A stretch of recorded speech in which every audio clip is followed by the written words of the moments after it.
बिस्मिल्लाहिर्रहमानिर्रहीम। मेरा नाम महमूद नियादी है एंड अस्सलाम वालेकुम वरहमतुल्लाहि वबरकातुहू।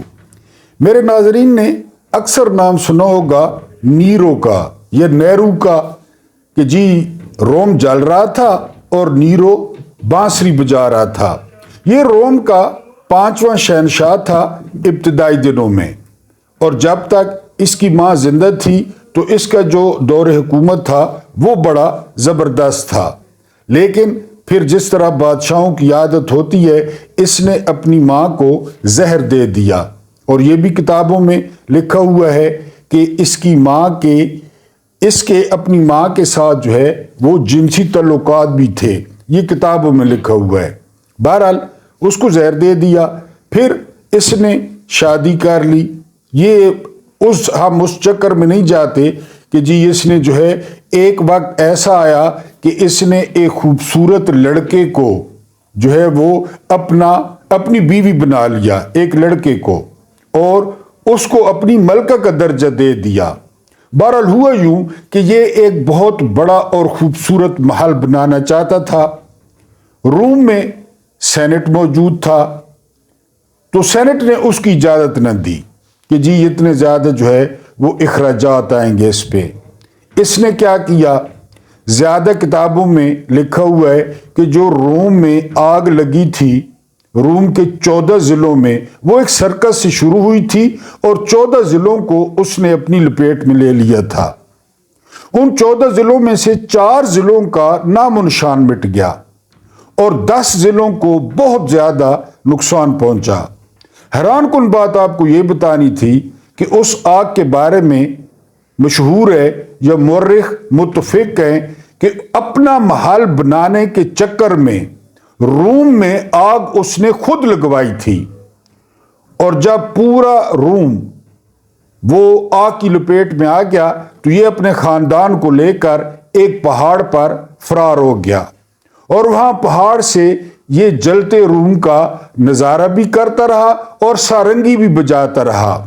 अब बांसुरी कह लें, सारंगी कह लें, कोई जो है वो इंस्ट्रूमेंट ये वहां पे बैठ के बजाता रहा। वो आग खुद बुझी, यानी शहनशाह ने या किसी ने कोई कोशिश न की, आग खुद बुझी, तब ये वापस आया। अब सेनेट के पास कोई चाराकार नहीं था कि वो रोम को तामीर करे, और अगर रोम को तामीर करे तो उसमें बादशाह का महल भी आता था, उस बादशाह के महल को भी तामीर करना था। तो बहरहाल अपना महल तामीर करवाने के लिए 4 ज़िले खाकस्तर हो गए, 10 ज़िले वो मफलूज हो गए, लेकिन नेहरू का जो महल था वो तैयार होना वो शुरू हो गया। अब जरा डॉट कनेक्टिंग करें 9 मई की। 9 मई की बेनिफिशरी कौन थे? 9 मई को फायदा किसको हुआ? 9 मई का फायदा किसने उठाया? 9 मई का नुकसान किसको हुआ? और 9 मई की आड़ में एक मकबूल सियासी जमात के साथ क्या हुआ? कितने मजालिम तोड़े गए? मोहसिन नकवी जैसा शिमर वो मुसल्लत किया गया, काकड़ जैसा चपड़ासी वो मुसल्लत किया गया। पुलिस ने क्या किया, एजेंसियों ने क्या किया, इमरान रियाज के साथ क्या हुआ, अरशद शरीफ के साथ क्या हुआ, वो सारा कुछ कल कौमी असम्बली में वो महमूद खान चगजई ने और जुनैद अकबर ने बयान कर दिया। तो बहरहाल ये मैं आपको बता रहा हूं, ईसा अलैहिस्सलाम के थोड़े अरसे बाद ये जो टेक्निक है ये नीरो ने वो शुरू की थी कि अपने पूरे मुल्क में आग लगवा दी। और मतलब क्या था? मतलब था अपना नया महल, जिसकी मंजूरी वो सेनेट नहीं दे रहा था। रोम जल गया, उसके बाद उसका महल भी तामीर हुआ और रोम भी तामीर हुआ। फिर 31 साल में जिस बेदर्दी के साथ, जो मैं याद करवाता रहता हूं अपनी मुक्तदरा को और अपनी मिलिट्री स्टैब्लिशमेंट को और अपने बड़े लोगों को, कि फिर होता यही है, जिस बेदर्दी के साथ उसने खुदकुशी की, और उम्र कितनी थी? महज 31 साल।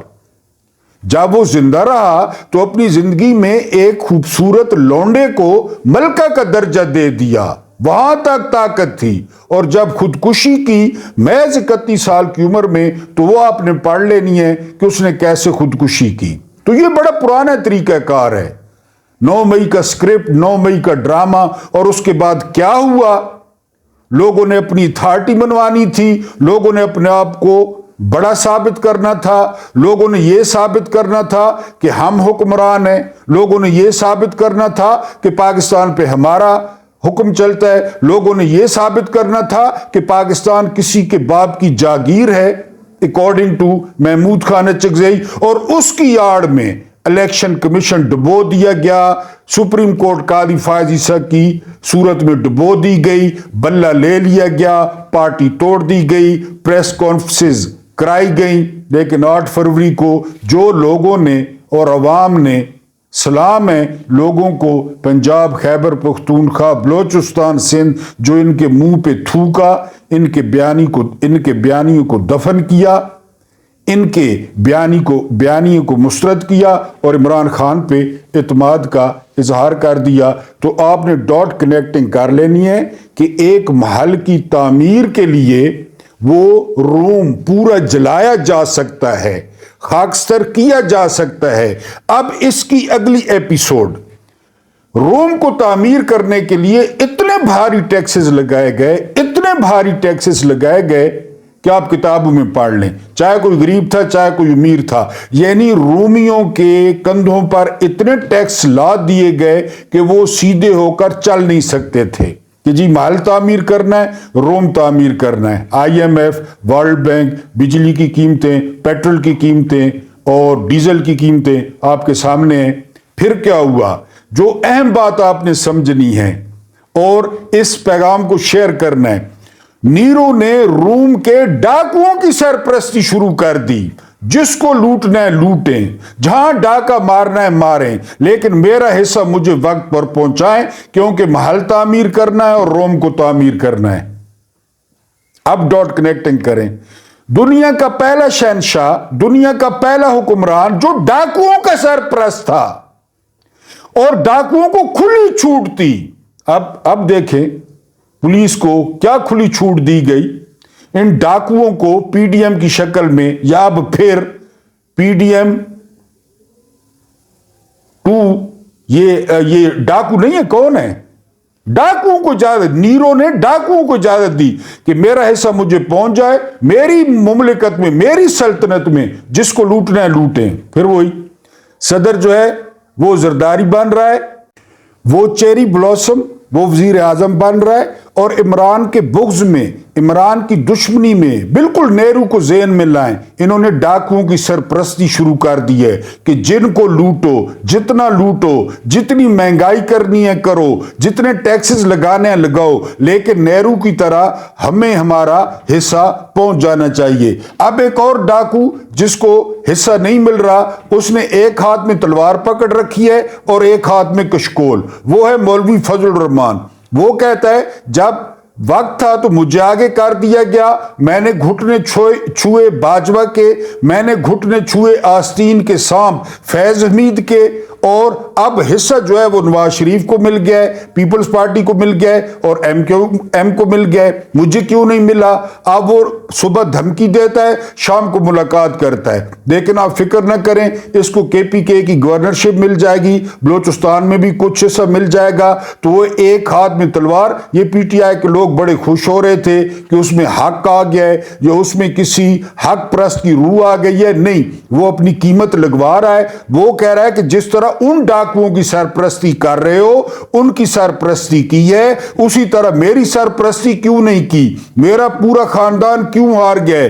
अब उस लूट के माल में से, जब लूट का माल तकसीम हो रहा है, जब इस मुल्क की तकदीर तकसीम हो रही है, तो मेरे हिस्से में क्या आया? मुझे भी अपना हिस्सा दें। तो ज्यादा खुश होने की जरूरत नहीं है। उनके एक हाथ में तलवार है, दूसरे हाथ में कशकोल है। वो सुबह तलवार दिखाता है, शाम को मीटिंगें करता है कि मेरा हिस्सा भी निकालो। जिस तरह नून लीग को फॉर्म 47 पे जितवाया गया, पीपल्स पार्टी को जितवाया गया, MQM को जितवाया गया, तो मेरे खानदान को क्यों नहीं जितवाया गया, मुझे जो है वो हिस्सा क्यों नहीं दिया गया। तो वो हिस्से पे लड़ रहा है। आप ये ना कहें कि वो हक पे खड़ा हो गया है या उसमें कोई गैरत जो है ना वो जाग गई है, नहीं, वो सिर्फ हिस्से के लिए लड़ रहा है कि लूट के माल में से, लूट का जो माल है उसमें से मेरा हिस्सा निकालो।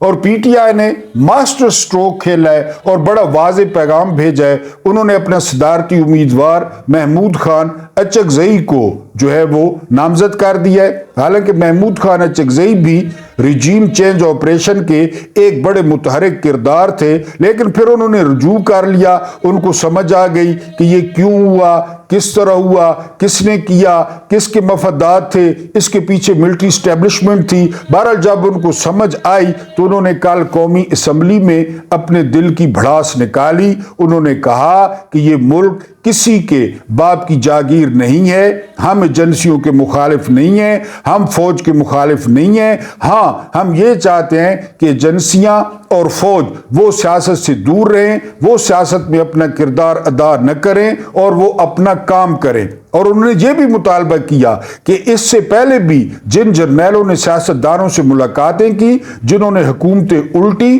उनको बरतरफ भी किया जाए और उन पे मुकदमे भी चलाए जाएं।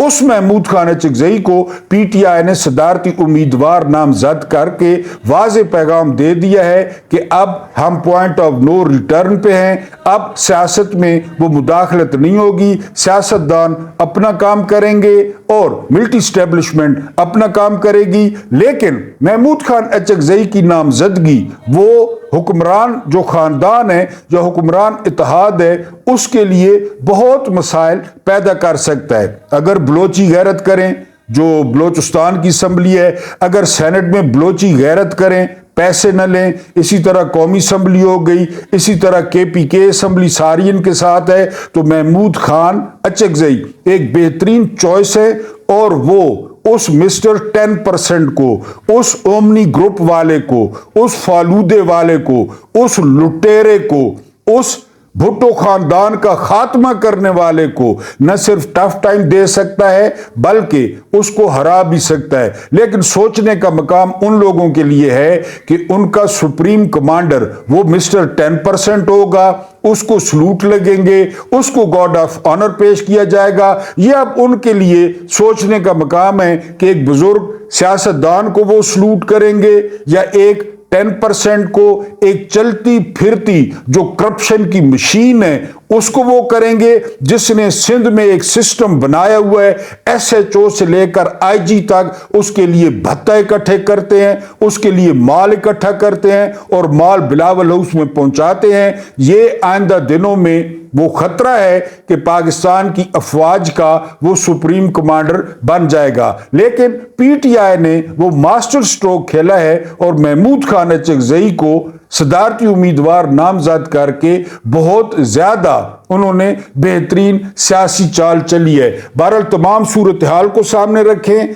नेहरू को सामने रखें और रूम को जलाना सामने रखें। महल के लिए अपने एक पाव गोश्त के लिए पूरी भैंस को ज़बह करना, फिर डाकू मुसल्लत करना, फिर डाकुओं से अपना हिस्सा लेना, इनको डॉट कनेक्टिंग करनी है। यह आपका अपना डिजिटल प्लेटफॉर्म है। अभी तक आपने वीडियो लाइक नहीं की तो लाइक करें, कमेंट्स करें, दूसरा इस नाचीज़ को सब्सक्राइब करें। अल्लाह पाक आप लोगों को आसानियां अता फरमाए और आसानियां बांटने की तौफीक अता फरमाए। एंड मुझे बर्दाश्त करने का बहुत बहुत शुक्रिया।